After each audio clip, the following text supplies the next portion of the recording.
doar a mea. Dar te rog să nu-mi rănești inima.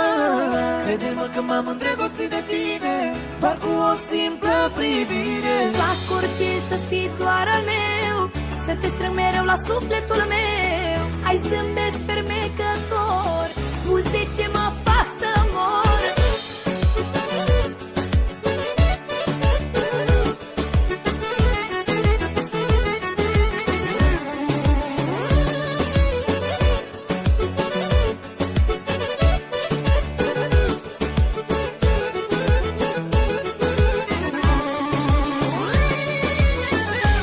Îmi vorbești mereu de iubire și că inima ta nu o pot